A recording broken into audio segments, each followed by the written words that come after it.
শুধুমাত্র বৃষ্টিতে ভেজার জন্য ঢাকা থেকে বগুড়া গেলাম, তাও আবার ট্রেনে করে গাইস। কয়েকদিন আগে কিন্তু আবার আমরা আসছি দিনাজপুর থেকে। তো আবার কেন গেলাম বলেন তো? কারণ গাইস আমার কয়েকদিন পর পর খালি মুড সুইং হয়, আমার এটা করতে মন চায়, আমার ওটা করতে মন চায়।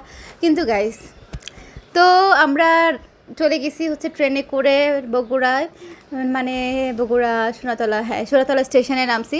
তো গাইস রাত্রের বেলা ট্রেনে উঠতে দেখতে পারতেছেন, রাত থেকে ঢাকায় থেকে বৃষ্টি হচ্ছিল, বৃষ্টি হতে হতে গাইস সারা রাত মানে সকাল হয়ে গেছে।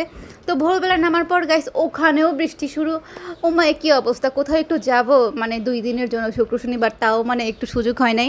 তাই বাড়িতে পৌঁছায় আমরা হচ্ছে গাইস জামা কাপড় অত ব্যাগ ট্যাগ কিছু নিয়ে যায়নি, খালি হাতে গেছি। তো আমি যে ভিজা শুরু করছি, আর আমার আম্মু ছাতি নিয়ে আমার পিছে পিছে আসছে, কারণ আমি কখন জানি গাইস ধপাস করে উল্টে পড়েছি। আর এই জায়গাটা গাইস অনেক পিছলা, কী আর বলবো, আমার অনেক ভয় লাগতেছিলো। আমার বোন এই জন্য আসেনি আমার ভিডিও করে দিতে।